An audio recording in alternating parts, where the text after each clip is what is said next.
Korban yang mengalami trauma tumpul itu biasa dialami oleh korban laka lantas pada aspal yang mulus. Itu keterangan persidangan. Ini melengkapi bahwa peristiwa pembunuhan itu tidak terjadi. Ada ekstraksi ini, ada apa? Penyidik polisi pada saat itu kok tidak melanjutkan ini? Ya, tidak memeriksa ahlinya, ya kan? Tidak menjadikannya sebagai bukti surat. Pertanyaannya bukan hanya cuma handphone Vina, handphone Eki kenapa nggak dibuka? Apa ada udah dibuka tapi tidak ditampilkan? Tidak disita. Kenapa handphone Eki tidak disita? Orang dalam kali, Mas. Tapi, Mas Uya dan publik penasaran isu handphone Eki apa? Ya kan? Ada pembicaraan apa dia dengan teman-temannya? Eki itu lagi ngumpul sama siapa sebelum kejadian? Ngapain? Melakukan apa? Dia minum apa? Valid, otentik keterangannya Mega dan Widi. Dan Widi dan Mega adalah saksi dari teman-temannya Vina. Tinggal cari saksi dari teman-temannya Eki. Ini persidangan paling kacrut dan paling ngaco seumur hidup yang pernah saya dengar di Indonesia. 3, 2, 1, close the hordeng. Kembali lagi bersama Uya Kuya di LBU, Lembaga Bantuan Uya. Kali ini bersama lagi Bang Edwin Partogi, mantan komisioner dan juga penyidik dari LPSK, Lembaga Perlindungan Saksi dan Korban. Bukan penyidik. Apa dong? Iya, mantan pimpinan LPSK aja. Oh ya, bukan penyidik ya, bukan tapi gayanya kayak penyidik soalnya. Nah, ini saya tergelitik sama Instagram Bang Edwin Partogi yang bilang bahwa nomor telepon siapakah ini yang di chat sama Vina, ya, almarhum Vina, di jam 10.14 malam. Padahal di bukti acara pemeriksaan dan lain sebagainya, penyiksaan, penganiayaan, pemerkosaan itu sudah berlangsung dari jam 9.14. Artinya kan, dengan bukti baru, bukti kuat ini, sudah dipastikan, kalau emang bukti kuat ini benar ada, sudah dipastikan bahwa tidak ada yang namanya penyiksaan, pembunuhan, pemerkosaan. Nah, gimana tuh Bang? Ini sebetulnya bukti transkrip atau enskripsi dari handphone masuk dan keluar, SMS masuk dan keluar beserta isinya itu dapat dari mana, Bang? Waduh, bahaya kan ya? Insya Allah nggak bahaya. Canda aja, Mas. Nanti kita akan bongkar semua isi telepon Vina keluar dan masuk, dari siapa, dan SMS-nya apa yang keluar dan masuk. Ya, saya sudah lihat bahwa ada pesan inskripsi itu ya, yang diekstraksi itu dari beberapa handphone. Namun saya belum memberikan perhatian pada data itu. Ya, lewat dari perhatian lah ya. Lewat dari perhatian karena saya tidak menemukan barang bukti atau bukti yang merujuk pada ekstraksi data dari handphone. Gitu.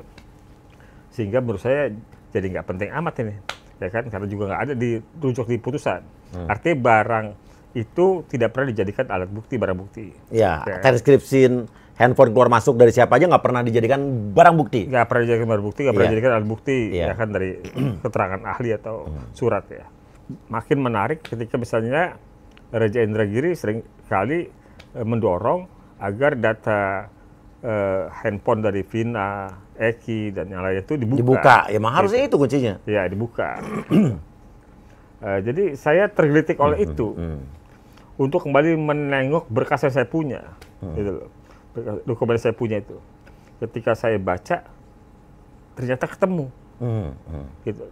Jadi kunci pertama yang buat saya wow itu nanti kalau dipertunjukkan oleh Bang Uya ya, itu ada di angka 58 di kolom itu. Oke, kita buka sama-sama. Ya.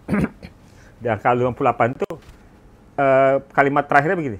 Isun sudah di rumah Widi. Ini ada transcription handphonenya yang di jam... Di nomor 58. Nomor 58 ya, yang dicentang nih ya, 58 ya. Wah, ada di mana Pak Gila? Isun udah di rumah Widi, oke. Ya, Isun dari rumah Widi. Nah, saya tertarik dengan di nomor 58 itu karena menyebutkan dengan jelas nama, gitu. Nama Widi, gitu. Ya, karena penyebutan nama jelas Widi itu... Itu jadi membuat saya keterangan Widi dan Mega ketika di persidangan sangka natal itu benar. Nggak bohong. Nggak bohong. Emang bener nih ada komunikasi benar, ini ada komunikasi ya. itu, ya kan? Nama Widi ada dari handphone Vina. Gitu. Jadi percakapan ini adalah percakapan dari handphone Vina ya. Iya. Iya. Ini adalah handphone Vina yang sudah Diekstraksi. jadi data kelihatan ada telepon masuk, keluar kemana, SMS dari mana dan kemana ya. Iya. Termasuk juga kalendernya. Gitu loh. Jadi kemudian saya baca bagian atasnya ya. Di bagian atas itu ada yang menarik juga sebagaimana keterangan Maggie dan Widi di angka 55 di kolom angka 55. di kolom angka 55. Ada telepon keluar ya. 55 itu yang Telepon keluar dari Vina ya. angka Outgoing. 55 yang itu loh, Kang. Yang jam 14.10 UTC.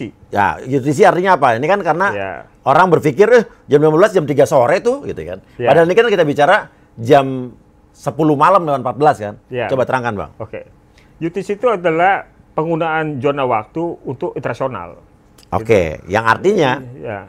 Jadi dia berlaku internasional, waktu internasional itu menggunakan pedoman UTC. Ya. jam 15.14 waktu internasional ya. Waktu internasional. Bukan waktu Indonesia bagian Bukan barat. waktu Indonesia bagian barat. Kalau UTC itu kita konversi ke Jam Indonesia. waktu Indonesia bagian barat. Iya, tambah maka berapa, Bang? tambah 7 jam. 15 tambah 7 berarti 3 tambah 7 jam 10.14. 22.14. Ya. Berarti ini ada SMS Dari Vina dari Vina kepada Widi. kepada Widi jam 10:14 malam. Ya, jam 22:14 10 detik WIB. Mau nggak Mac? Yang mana Ya, tuh? Mau betul. nggak Mac? Entar dijemput Ya. sama kita. Jadi Vina menawarkan ngajak Widi jalan keluar. jalan keluar. Jalan-jalan ya, gitu. Ya, jam 10.14 yang dibilang bahwa penyiksaan sudah terjadi dari jam 9 malam. Bahkan Eki udah mati. Eki udah mati. Iya. Kok bisa Iya. dia habis dalam keadaan lagi ngajak jalan orang, ngechat gitu Iya. kan? Oke. Jangan-jangan handphone otomatis tuh. Iya. Nah, ini bukti. Kalau yang bukti ini ada dan bukti ini benar, artinya sudah dipastikan tidak ada penyiksaan, tidak ada pemerkosaan, tidak ada pembunuhan jam segitu. Betul nggak sih? Harusnya begitu Iya kan? logikanya kan. Iya. Karena begini. Ya kalau kita ingat apa yang sampaikan terjadi Giri, ya. Dia meragukan kalau keterangan lisan. Karena kata dia manusia Bisa ingatannya aja. terbatas. Iya. Ingatannya terbatas. Ya. Tapi kalau kita kemudian memiliki bukti saintifik untuk memperkuatkan itu, nah itu baru kemudian jadi valid. Ya. Di perkara ini yang dimaksud dengan bukti saintifik itu cuma satu, yaitu hasil visum dan forensik. Iya. Ya. Hasil visum dan forensik itu secara umum, Mas Uya, gak ada masalah. Gak ada masalah. Iya. Karena dia menyimpulkan hal yang sama terhadap korban Eki dan Vina. Kematian akibat trauma tumpul. Ya kan? Malah dipertegas, tidak ditemukan luka tusuk benda tajam. Iya. Ya. Gitu loh. Kalau ada luka di mukanya Vina itu disebutnya dengan luka terbuka. Bukan luka karena benda tajam. Luka terbuka aja. Gitu loh. Nah, pernah kita bahas di sini misalnya kemudian soal sperma. Ya kan? Katanya ditemukan sperma. Gitu. Tapi pertanyaannya, bagaimana orang seperti kita yang tidak melakukan ekshumasi dapat diyakinkan bahwa terjadi penemuan itu? Iya. Gitu. Ya kan? Iya. Kalau hanya berdasarkan alasan profesi keahlian bahwa dia kemudian mengklaim sperma, ya buat kita nggak cukup dong. Membuktikannya apa memang sperma itu ditemukan? Iya. Gitu loh. Ternyata setelah saya kemudian saya tanyakan pada ahlinya, ternyata prosedurnya ada tuh. So, ya. Prosedurnya kalau penemuan sperma itu harus difoto. Harus dimasukkan di tempat yang aman. Harus dituliskan, catatkan. Ya kan? Bahwa itu di dalam ini adalah sperma. Tapi tidak ada itu. Tidak ada. Ya. Saya baca kembali, saya lihat lagi foto-foto ekshumasinya. Ya. Ada dua saja. Oke, mungkin bisa dijelaskan ekshumasi buat penonton yang awam. Ekshumasi itu pembongkaran kuburan. Iya, pembongkaran untuk pembongkaran, otopsi kembali ya. Pembongkaran kuburan itu dilakukan otopsi. Iya. Gitu loh. Jadi ketika saya melihat foto ekshumasi itu, ya, hanya ada dua yang dijadikan sampel yang dimasukkan dalam tempat itu semacam toples ya. Itu toples yang di depan toples itu bagian luarnya ditulis ya. Misalnya satu adalah kulit luar bagian kanan. Ini dari Vina ya. Kemudian yang kedua adalah hati. Gitu, mungkin sampelnya juga gitu. Memang dalam foto ekshumasi tersebut ada kegiatan untuk melakukan pemeriksaan terhadap vagina. Ya. Tetapi penemuan bukti atas sperma itu tidak diperlakukan sama atau tidak ada informasinya sebagaimana tadi hati dan kulit luar bagian kanan dari perut Vina. Tidak ada foto, tidak dimasukkan ke dalam satu tempat yang aman. Ya. Nah, jadi nggak sama sekali nggak ada informasi. Iya, jadi kalau misalnya bukti sperma, kenapa sperma itu tidak diambil sampelnya? Nah, ya iya. Kan? Jadi kalaupun ini permasalahannya sperma itu benar-benar ada, benar-benar apa enggak? atau memang kalau ada kesalahannya di mana kok? Iya. Yang mau ngotopsi siapa kok tidak dilakukan itu? Iya. Ini bisa jadi merembet panjang nih. Iya. Benar kan? Iya. Karena SOP harus begitu. Iya, iya. SOP harus begitu, tapi itu tidak dapat kita temukan pada dokumen yang melampirkan foto-foto ekshumasi, kecuali kemudian ketika laporan dari ekshumasi itu yang menyatakan di lubang apus kemaluannya ditemukan sperma. Gitu. Iya. Jadi antara kegiatan ekshumasi dengan laporan ekshumasinya itu kayak ada yang Janggal ya? Ada yang Terputus? Ada yang terputus. Iya. Ya kan? Ada yang terputus gitu. Dan kita ingatkan sekali lagi, Gitu. laporan kesaksian dari Mega dan Widi adalah pada hari itu Vina lagi haid dan lagi banyak-banyaknya. Iya. Iya kan? Oke, kalau kita masuk ke situ. Iya, iya. Ya, kalau kita masuk ke situ, misalnya gini. Kita kembali mengulangi keterangannya Suroto. Ya. Suroto melihat Vina dan Eki dan melihat Vina secara khusus tergeletak dengan posisi rok tersingkap dan kemaluan terlihat. Iya. Artinya sandal tidak pada tempatnya. Iya. Ya kan, gitu. Dia katakan seperti itu. Gitu. Keterangan Suroto ini berbeda Iya. dengan keterangan Widi Mega. Iya. Keterangan Widi dan Mega, terutama kita ambil ya dulu juga bisa. Tapi pertama pakaian. Pakaiannya dipakai oleh almarhumah Vina pada hari naasnya itu adalah pakaian yang dimiliki oleh Widi. Iya, dia pinjam kan, Pinjam. baju Widi. Bukan hanya baju. Celana dan sepatu. Ya. Iya. Jadi baju, short pant dengan slop. Gitu loh. Ya, itu tiga itu dipinjam dari Widi. Iya. Nah, yang jadi pertanyaan ketika Suroto lihat itu, kan, dengan informasi yang disampaikan Widi dan Mega bahwa pada hari itu Vina sedang haid. Iya. Sedang haid. Bahkan Mega melihat celana dan pembalutnya di kamar Bekasnya. mandi yang kotor banyak darah gitu ya. Iya. Termasuk Mega sempat membersihkannya gitu loh. Dan ada juga keterangan Widi yang menjelaskan bahwa pada hari itu Vina meminjam uang 50.000 untuk beli membeli pembalut dan beli mie. Iya. Ya kan? Sari mie isi 2 katanya. Jadi merek tuh. Iya, iya. Ya kan? Dan mie itu. Nah, jadi pertanyaan kita kepada temuan Suroto itu, ya, bagaimana kok dia bisa melihat kemaluan, padahal Vina menggunakan short pant, Pembalut.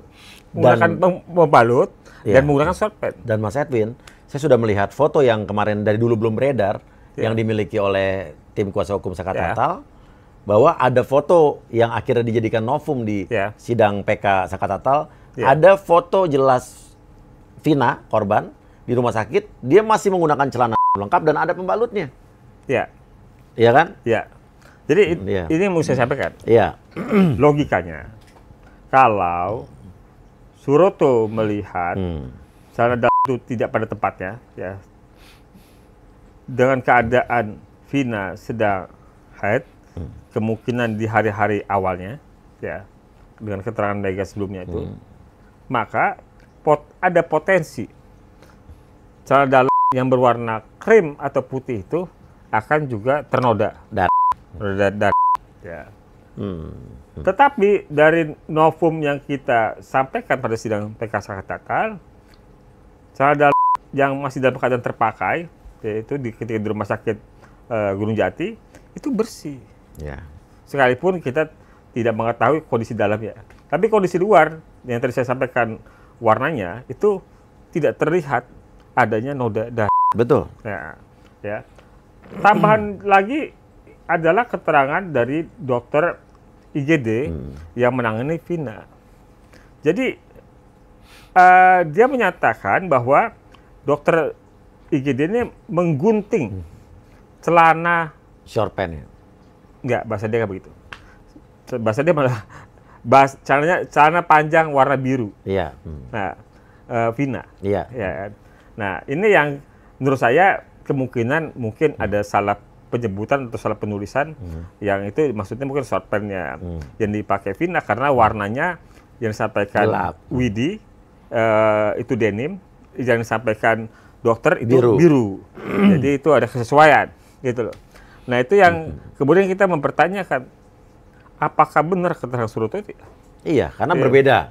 Iya. Iya. Ya, benar keterangan Suroto itu. Jadi di soal itu ya tadi saya bilang temuan forensik itu dan visum itu hampir tidak ada masalah kecuali memang ada beberapa catatan. Catatan lain gini Mas Uya. Ketika Eki dibawa rumah sakit sudah keadaan meninggal. Iya. Vina masih dalam keadaan hidup. Iya. Pertanyaannya, apakah dokter seharusnya mengecek, mendalami waktu kematian Eki? Iya. Ya kan? Saya tanyakan itu kepada dokter forensik yang kita hadirkan di persidangan, Pak Budi Soendar, kata dia itu protapnya. Protapnya memang begitu. Protapnya harus begitu. Iya. Jadi ketika terima mayat sudah, ya mayat, itu Kapan meninggalnya? kapan waktunya? meninggalnya, ya kan, perkiraan meninggal waktunya berdasarkan jam, segala macam itu masih bisa dilakukan dan itu protapnya. Iya. Nah, ada pengecualian kata dokter Budi Soendar itu, kecuali yang melakukan itu bukan dokter forensik. Iya. Nah, oke lah, gitu. Padahal itu penting, Mas. Iya. Kalau kita tahu informasi tentang waktu kematian Eki, ya kan, artinya kita bisa tahu sebenarnya peristiwa itu kisarannya persisnya jam berapa, ya kan, gitu loh. Sayangnya itu nggak ada, gitu loh. Jadi hal-hal itu memperkuat kita ya, termasuk juga keterangan salah satu keterangan dokter forensik dan persidangan yang menyatakan bahwa korban yang mengalami trauma tumpul itu biasa dialami oleh korban laka lantas pada aspal yang mulus. Itu keterangan persidangan. Iya, keterangan persidangan begitu, ya. Keterangan persidangan. Jadi kalau kemarin malam kita lihat ada siapa tuh pengacaranya, siapa tuh? Sama Bu Titin itu kan? Itu yang kata dia dokter forensik nggak menyimpulkan celakaan atau tidak. Oh, Fitra. Oh, itu saya nggak tahu. Iya. Ya kan? Itu ada penjelasan itu, ya kan? Itu Bahwa kan, dari hasil mungkin ada pertanyaan kan? Iya. Ada pertanyaan yang diajukan oleh hakim atau jaksa atau pembela, ya kan? Ini korban mengalami trauma tumpul. Trauma tumpul itu biasanya dialami oleh korban apa? Jawabannya bahwa korban trauma tumpul, ya kan, umumnya atau biasanya dialami oleh korban kecelakaan laka lantas pada jalan yang pada aspal yang mulus. Nah, itu jawaban. Jadi sebetulnya ada. Ada. Oh, jadi kalau Bang Fitra nonton ini ada Bang nih saya. Ada. Kita kasih jawaban mungkin kan belum terjawab ya. Jadi itu mungkin Bang Fitra masih kita undang. Oh ya dong, undang dong.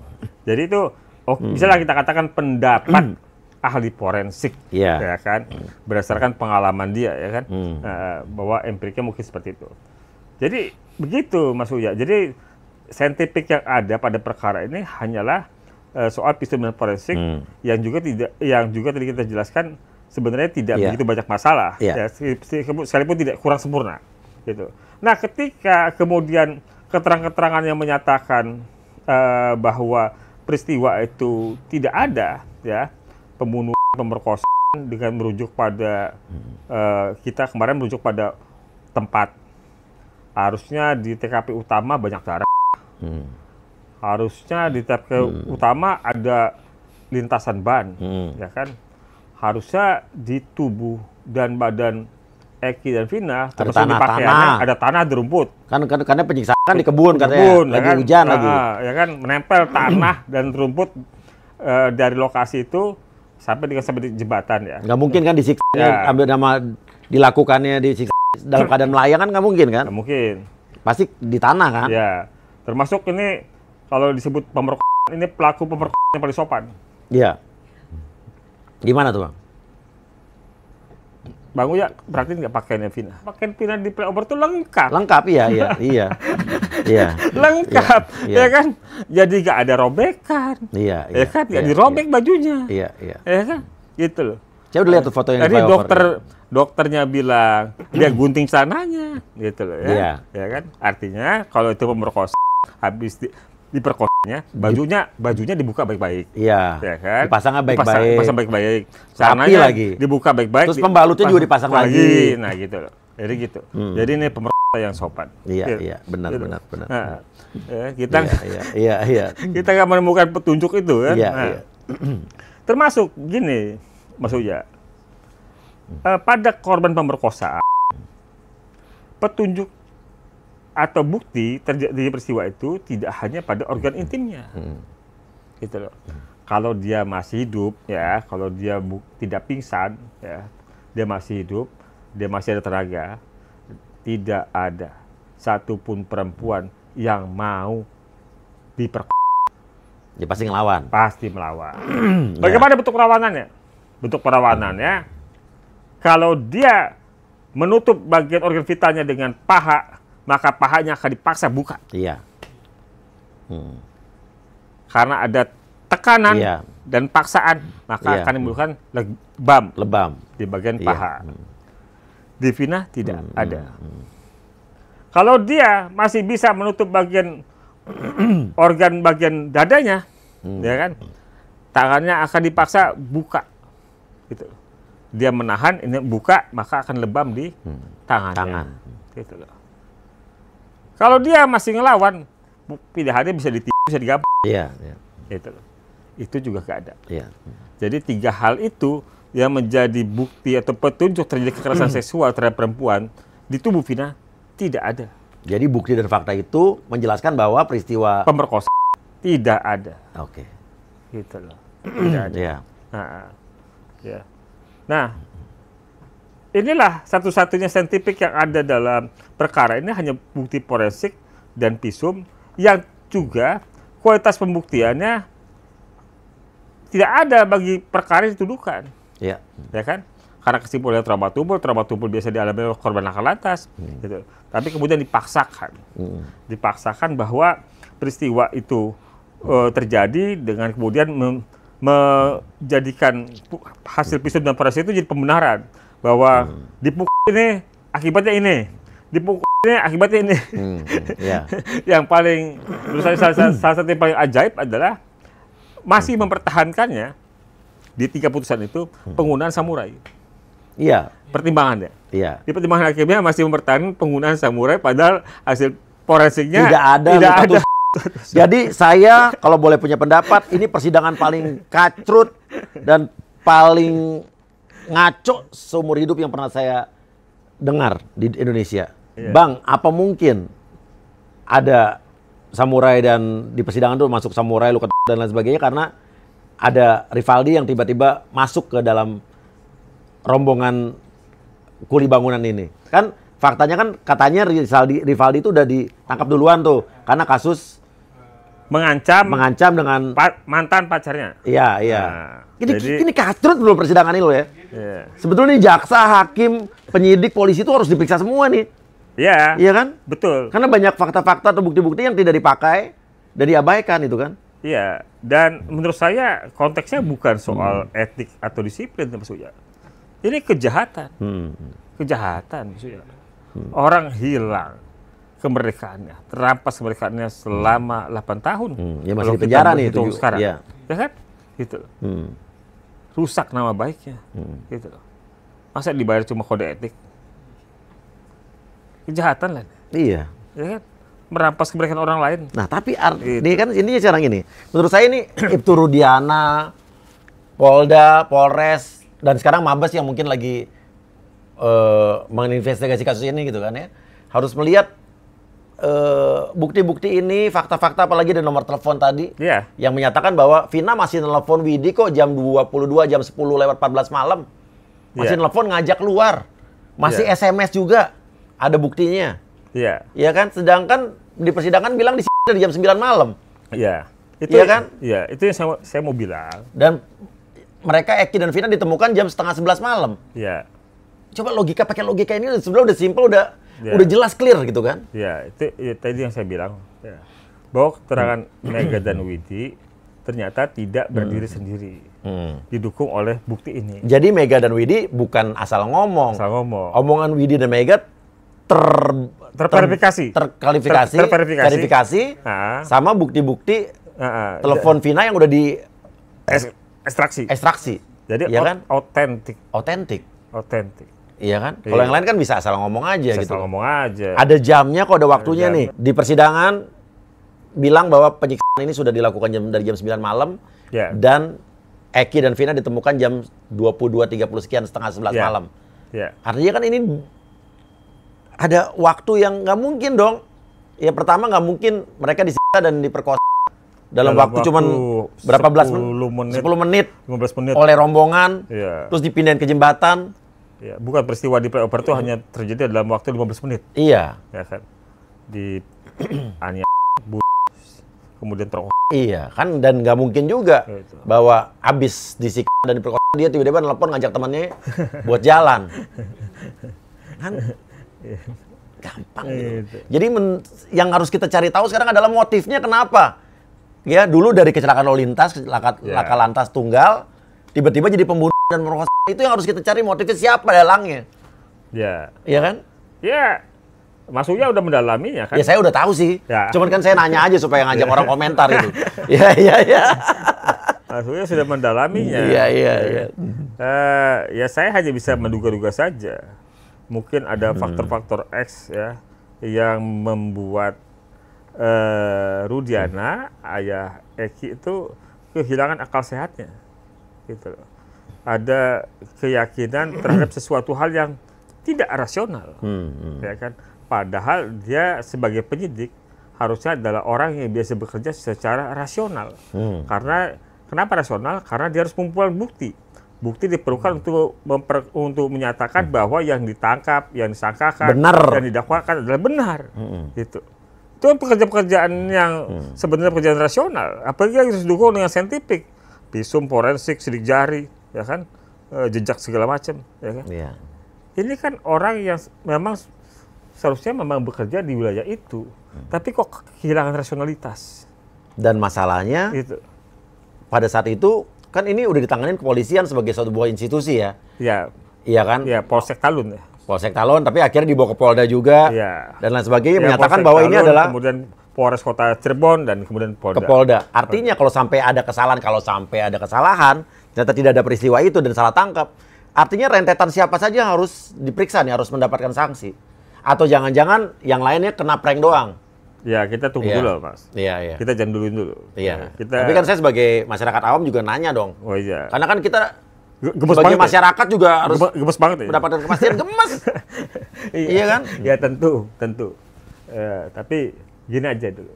Ya, kita ambil hal yang paling urgent ya, dalam perkara ini adalah bebasnya 7 orang yang masih di penjara. Menurut saya mengakhiri penderitaan mereka, ya menjadi pesakitan, hilangnya kemerdekaan, ya, itu sekarang prioritas. Itu prioritas utama dulu. Iya. Gitu loh. Ya. Nanti kalau setelah itu kita buat agenda lain. Iya. Karena gemes.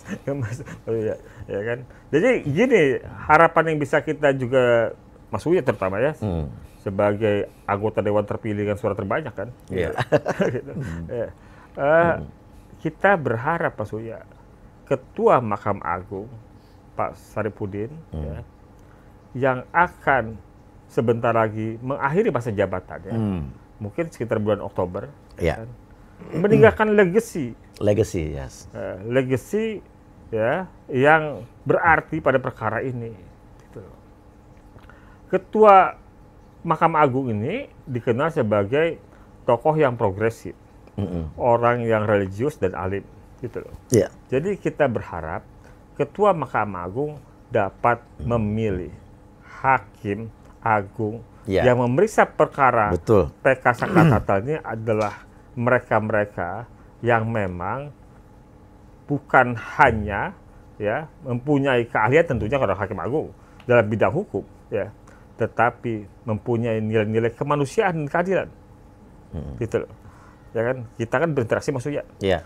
Saya bisa tahu bagaimana Mas Uya kepedulian terhadap orang kecil, korban, ya kan. Mas Uya bisa menggambarkan saya sebagai apa, ya kan. Apalagi kita selalu bersama misalnya. Kita tahu yang ini baik, yang ini pelit. Iya, ketahuan mana yang judes, misalnya gitu kan. Nah, gitu. Nah, Ketua Mahkamah juga punya pengetahuan itu. Ya, kan? Mana yang benar-benar baik, punya integritas, mana yang bakal jadi oknum, ya kan? Mana yang abu-abu, hitam, ya kan? Gitu loh. Jadi kita berharap Ketua Mahkamah Agung Profesor Haji Saripudin untuk memilih hakim yang benar-benar memiliki integritas. Setuju. Gitu loh. Setuju. Dan ini sebetulnya sih kita juga percayakan sama Mabes Polri yang sekarang lagi menginvestigasi lebih dalam kasus ini, bisa sangat profesional. Kita percaya Mabes Polri, udah tangan Mabes Polri, pasti harusnya sesuai dengan slogan Polri ya, presisi ya. Jadi bisa buktikan bahwa memang ada apa kejadian yang sebenarnya gitu.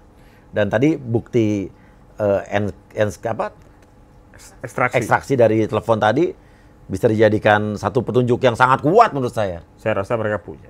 Iya, pasti punya. Iya. Dan pertanyaannya kenapa? Itu sebenarnya ada di dokumen berkas perkara. Waktu 2012 ada nggak? 2016. Sejak 2016 sudah ada. Nah, kenapa hakim, jaksa, polisi tidak menjadikan bukti ini kan kalau misalnya waktu itu dijadikan barang bukti, sebetulnya udah jelas bahwa tidak ada kasus ini kan? Itu dia. Nah, pertanyaannya kenapa? Ini ya kenapa? Ada apa dengan hakim, jaksa, penyidik, polisi pada jahat itu? Iya, saya gini, Mas Uya. Coba Mas Uya nggak merebet mana-mana. Iya, saya nafsu. Maksud saya, karena proses penyidikan itu kan aja di polisi. Iya. Ya kan? Kalau kemudian kan jaksa kan hanya yang ngikutin dari hasil BAP. Iya. P21-nya jelas ya. Jadi pertanyaannya gini Mas Uya. Kenapa terhadap temuan ekstraksi ini tidak pernah diambil keterangannya?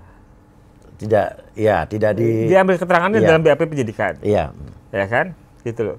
Ada pekerjaannya, kegiatannya ada. Iya.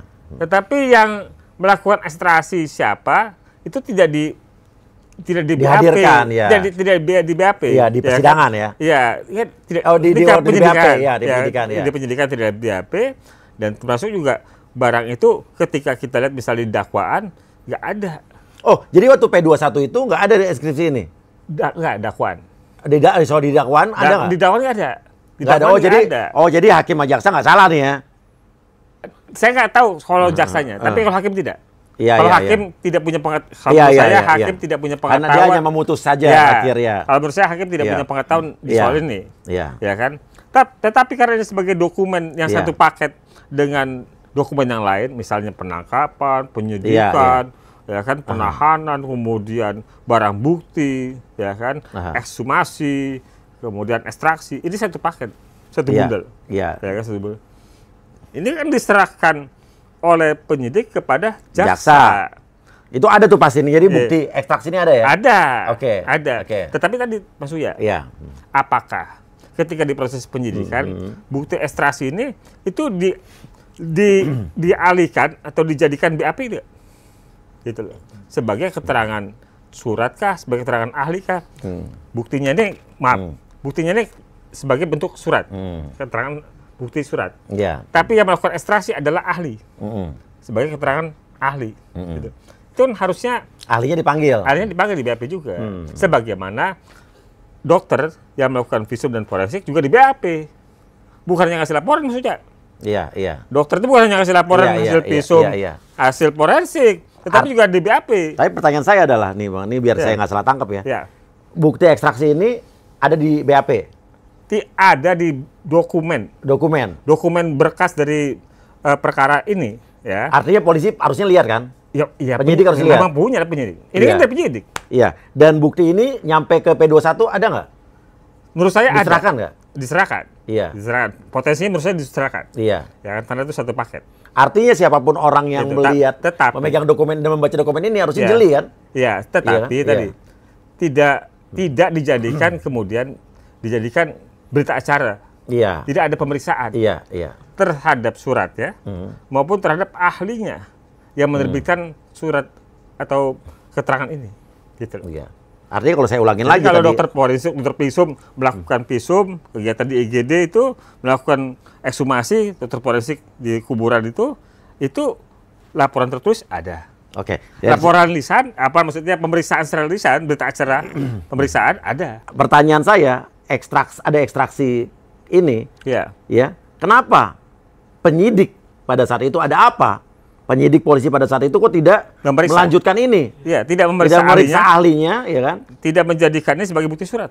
Padahal kalau ini terus dibawa sampai di persidangan ya, ada ahlinya sampai diminta keterangan saksi ahli di persidangan. Ya, ahli. Harusnya tidak ada kejadian itu kan? Melengkapi keterangan dokter visum dan forensik ya tentang trauma tumpul, tentang korban laka lantas di aspal yang mulus biasa mengalami trauma tumpul, ya kan? Ini melengkapi bahwa peristiwa pembunuhan itu tidak terjadi. Artinya sampai ini tidak dilanjutkan bukti telepon ini, apakah ini kelalaian? Tidak sesuai misi. Atau ada motifnya? Tidak sesuai misi. Kalau ada motifnya kan juga nggak mungkin ya. Yang bagian bawah-bawah itu inisiatif, kalau nggak ada suruhan, mereka nggak ada perintah kan? Iya, tidak sesuai misi. Iya kan? Iya. Artinya, ya. Jadi ada ini maksudnya, ada saringan, ada sortir. Iya. Ya kan? Ada sortir yang seolah-olah, jadi saya duga nih ya, ada orang yang menginginkan bahwa pokoknya kejadiannya harus ada pembunuhan, ada pemerkosaan. Jangan sampai ada sesuatu yang membuat itu tidak terjadi, ada ditampilkan di BAP, bener kan sih? Betul. Karena pertanyaannya bukan hanya cuma handphone Vina, handphone Eki kenapa nggak dibuka? Apa ada udah dibuka tapi tidak ditampilkan? Tidak disita. Tidak disita. Nah, pertanyaannya kenapa handphone Eki tidak disita? Orang dalam kali, Mas. Tapi, saya baru mau ngomong juga, ya. Handphonenya Vina disita, dibuka, tapi akhirnya tidak dibeberkan. Baru dibeberkan sekarang nih. Ya. Handphone Eki kenapa tidak disita, tidak dibuka? Ada apa? Apa sebetulnya udah dibuka, tapi pas dibuka, ya kejadiannya nggak begini nih, apa kayak begitu? Ya. Tapi kalau misalnya udah terlanjur ditangkepin gimana? Yang malu siapa? Saya tidak mau berasumsi. Saya mau. Ya, oh ya. Menduga. Masuk ya, boleh. Iya. Saya berdasarkan dokumen saja. Bahwa ada 5 handphone yang disita. Siapa aja? Dan diekstraksi. Ya. 4-nya adalah handphone mereka yang diduga pelaku. Jadi tersangka nih. Ya, jadi terpidana sekarang. 1 adalah handphone milik Vina. 1 Vina. Iya, jadi 5. Eki nggak? Tidak ada. Padahal dua-duanya korban nih. Iya. Iya kan? Iya. Gitu. Mungkin mahal, Mas. Menurut saya sih nggak mungkin. Kalau logikanya polisi bekerja sesuai dengan SOP dan aturan, Eki juga harus dibuka dong, diperiksa. Ya iya. Pertanyaan kenapa? Apakah pas dibuka, nggak begini? Aduh, nggak begini bro, gitu kan? Udah terlanjur bro, udah bonyok bro. Gimana tuh? Gimana bro? Iya kan? Udah bonyok bro. Iya bro. Itu kan gini bro. Iya. Tapi di level apa tuh? Di tingkat apa itu kan? Gini tuh bro. Ini jadi. Apakah Poldanya juga kena prank, ya kan? Iya. Itu seperti Sakatata dihadiri di sidang lebih dahulu sebelum yang dewasa. Iya, nggak boleh. Harusnya kan kalau begitu dewasa dulu, lanjut ke sidang anaknya. Sidang anaknya. Iya. Tapi kenapa harus di Sakatata duluan? Udah banyak bro. Iya. Gimana? Jadi ditahan, kasusnya harus jadi nih bos. Iya, udah harus ditahan. Iya, ya kan? Kalau ditahan masa tahanan ini berjalan. Iya. Masa tahanan anak kan beda jauh dengan masa dewasa, lebih pendek, ya kan? Iya. Proses persidangan juga lebih pendek, gitu. Dan posisi sudah bonyok. Kalau dia dilepasin supaya nggak dihitung masa tahanan, ya masalah juga kan, ketahuan bonyoknya. Tapi gue yakin lah Mabes Polri pasti bisa mengungkap ini dan bisa adil, bisa Sambo aja bisa di penjara ya kan? Iya sih. Masa? Iya sih. Iya. Iya, iya. Eki deh, coba handphone Eki cari deh. Bisa nggak handphone yang udah Bukan. nggak ada dari nomor telepon? Enggak, maksud gini. Sebenarnya nggak perlu kita buka handphone Eki. Hasil ekstraksi cukup. Iya, sebetulnya iya. Cukup gitu. bahwa dibilang Tapi- bahwa tapi Vina kan Mas tidak Uya dan publik penasaran. Isi handphone Eki ya apa? apa? Nah, ya kan? Ada pembicaraan apa dia dengan teman-temannya? Iya, kan? Dia lagi ngumpul sama siapa? Eki itu lagi Iya. ngumpul sama siapa sebelum kejadian? Ngapain? Ngapain? Melakukan apa? Iya. Dia makan apa? Iya. Dia minum apa? Iya. Iya kan? Bener kan? Iya. Ini kan ekstraksi ini. Iya. Ini Mas Uya, itu kan rentang waktunya 3 bulan kalau nggak salah. Hmm. Itu 6, 7, 8, 3 bulan. Hmm. Jadi data dari handphone Vina itu dari sejak bulan Juni. Hmm. Sejak bulan Juni itu yang muncul. Iya. Sejak bulan Juni. Gitu. Sampai akhir tuh September. Sampai Agustus ya, itu. sorry. Nah, ya tadi kalau kita bicara almarhum Eki, ya kan, apa kegiatannya, apa isi percakapannya dengan siapa, ya kan? Sebetulnya sih gampang, Gitu. nggak usah Itu jauh-jauh. Kalau handphone Eki dibuka 24 jam sampai kejadian sebelumnya pasti udah ketahuan ada apa. Iya. Iya. Iya kan? Dia ada bersama siapa? Ada teman-teman siapa? Dia Iya. ngapain sebelum itu? Iya. Kan soal keterangan Widi sama Mega kan habis itu dia pergi sama Vina kan dijemput di rumahnya Widi. Ya, Iya. Mega yang lihat. Iya. Dan intinya pergi kemana? Sama siapa? Bergaul Iya. dengan siapa? Mereka makan malam apa? Iya. Mereka minum apa? Iya. Apakah es teh manis? Apakah yang lain? Kita nggak Iya. tahu. Jadi dengan ada Iya kan? hasil ekstraksi ini, Mas Uya, ya kan, sebenarnya sudahlah, berhentilah kita dengan bermain kata-kata, ya kan, bermain kata-kata berhentilah. Maksud saya valid, ya, valid, otentik keterangannya Mega dan Widi itu. Iya. Udah, mau Suroto, Surono, apa lagi segala Udahlah, macam. lupain aja. Udahlah. Intinya Widi dan Sudahlah, udah selesai. Widi Udah dan selesai. Mega adalah saksi dari teman-temannya Vina. Iya. Tinggal cari saksi dari teman-temannya Eki. Gitu. Ya. Handphonenya Eki juga. Jadi segala Pasti kebuka. Dan Jadi gua- segala pembicaraan tentang pembunuhan, pemerkosaan sudah nggak relevan, Iya. ya kan? Sudah tidak relevan. Tapi kalau memang ternyata memang tidak ada pembunuhan dan moralnya itu, kenapa dipaksa banget? Ini Gitu. dalangnya siapa? Motifnya apa? Ya kalau dalang di awal kita udah jelas lah. Iya, saya juga udah tahu, cuman Iya. saya cuman ngasih biar komennya banyak aja. Oh iya, oke. Ayo komen guys. Saya cuman pengen tahu sama nggak logika saya sama logika berpikir teman-teman penonton gitu kan. Iya, penonton YouTube, ya apa youtubernya Uya Kuya, penggemar Uya Kuya nggak berkurang juta-juta mulu, bos nama lu. Pasti komennya banyak. Ayo komen guys. Apa kata Uya Kuya apa? Anak SD aja tahu. Iya. Iya, ya udahlah, kita tunggu saja. Mabes Polri menyidik kasus ini pasti hasilnya memuaskan. Oke, dan pertanyaannya pengacara-pengacara yang masih meyakini bahwa kasus ini di level ya dengan keyakinan mereka sendirilah. Iya. Kan sekarang kan pengacara-pengacara di TV kan lagi tampilnya dengan keyakinan yang bertolak belakang semua, ada yang kesini, ada kesini. Kan pasti akan ada ujungnya siapa yang benar, siapa yang akhirnya salah kan. Iya. Nah pertanyaannya kalau sampai yang ternyata hasil akhirnya berbeda dengan keyakinan pengacara yang level golongan tertentu, muka mereka mau ditaruh di mana bang? Mereka udah berkoar-koar di TV. Kan ada pengacara ngomong A, kanan, ada yang ngomong kiri nih. Pasti salah satu yang benar, satu yang salah nih. Masalahnya masih ada tempat yang menaruh muka mereka.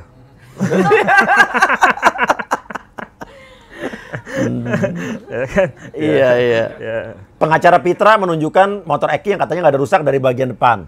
Ya. Tapi dari Bu Titin, dia punya bukti foto bahwa motornya sebelah kanan rusak kok gitu. Ya. Bang Edwin udah lihat belum? Saya lihat waktu motor itu dari penampakan depan. Ya. Motor itu tidak ditampakkan dari penampakan samping dan penampakan dari bagian bawah ban. Iya. Ya. Saya sudah menyampaikan penjelasan soal itu juga di Mas Uya, ya kan? Ketika saya menyampaikan bahwa pada malam itu polisi yang melakukan olah TKP atau mendatangi tempat peristiwa sudah juga menerangkan dalam persidangan bagaimana kondisi motor Vina Iya. dan keadaan sekitarnya. Ya. Motor Vina, motor Eki, mohon maaf, motor Eki itu ada lecet di bagian kanan, ya. Di bagian bannya juga depan itu ada seperti putih itu ya, kayak kena gesekan bagian dasar jalan ya. Kemudian juga stangnya bengkok. Di bagian itunya speedometer ada pecah retak gitu. Termasuk juga ini keterangan yang terbaru misalnya dari Liga Akbar dan juga Dede. saksi yang baru ditemukan oleh Kang Dedi ya, itu Adi kalau nggak salah. Itu menerangkan bahwa helm yang full face itu di bagian dagunya rusak. Iya. Gitu, rusak. Gitu loh. Ya. Termasuk polisi yang ketika itu mengidentifikasi, melihat, menemukan adanya goretan di aspal. Iya. Gitu. Adanya goretan di aspal, adanya lem cat motor tersebut yang menempel di marka jalan. Gitu loh. Kemudian dengan penemuan daging yang masih basah di tiang, di tiang penerangan jalan umum itu. Iya. Ya.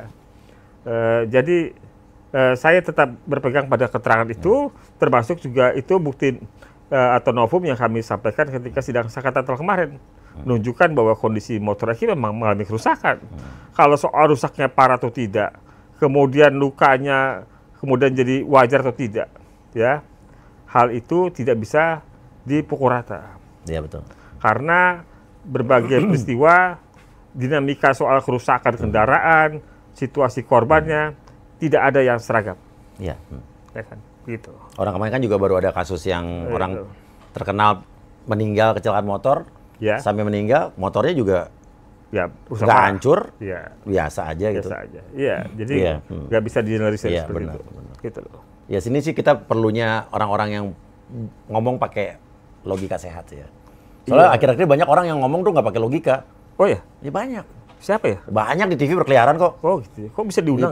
padahal mereka berpendidikan katanya.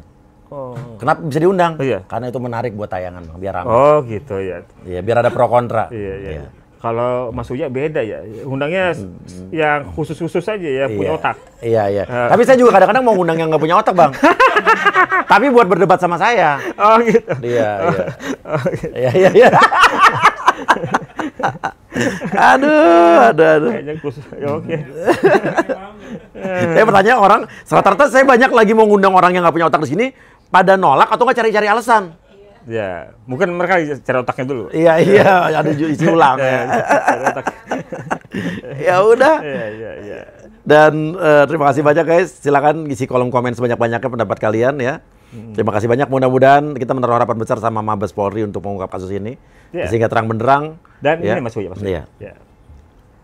Peristiwa atau apa yang sudah terungkap di publik ini ya, seperti yang disampaikan Dede, Liga Akbar, Saka Tatal, ya, termasuk apa yang kita tunjukkan ini soal data ekstraksi ini, sebenarnya Polri bisa mengambil peran aktif. Harus lebih cepat lah ya. Peran aktif, Iya. nggak perlu pakai nunggu laporan. Langsung aja, Langsung jalan aja. sendiri, gerak sendiri. Jadi LPA aja bahwa Iya, mau LPA ya, model A ya. sudah menjadi Iya. keresahan publik, ya kan? Jadi nggak perlu nunggu laporan, Iya. ya kan? Nunggu putusan pengadilan, ya. Ya langsung aja deh kalau penyidikan, ya kan? Kebenarannya seperti apa? Ya menurut saya kalau emang ini berhasil, Jadi nggak perlu nunggu kita putusan PK-nya apa. Iya, sekarang aja. Sekarang aja. Justru menarik saat PK keputusan belum keluar, Iya. dia udah ketemu duluan. Iya, artinya kan Polri menunjukkan bahwa keresahan ya masyarakat atas rasa keadilan itu dijawab dengan profesional. Betul. Dan kalaupun nantinya hasil penyidikan Mabes Polri ini juga ternyata harus ada penyidik atau oknum polisi yang terlibat atau dinyatakan tidak benar, ya udah hukum aja. Justru polisi akan mendapatkan apresiasi yang bagus. Ya itu kan gini Iya maksudnya. kan? Itu kan duri dan daging. Ya duri dalam daging, durinya harus dihilangin lah. Iya. Jangan durinya biarkan. Dan biarkan. Bener kan? Copot aja durinya, itu loh. Polri udah berhasil menunjukkan waktu kasus Sambo dia menunjukkan kelasnya kok. Hal yang Iya kan? receh, remeh-temeh gini, Polri harus mengalami hal-hal yang Iya. kurang baik di mata masyarakat. Yang duri-duri apalagi yang nusuk-nusuk udah Iya, buang. sudahlah. Ya. Iya. Yang berduri buang aja. Benar. Iya. Sayang. Sayang.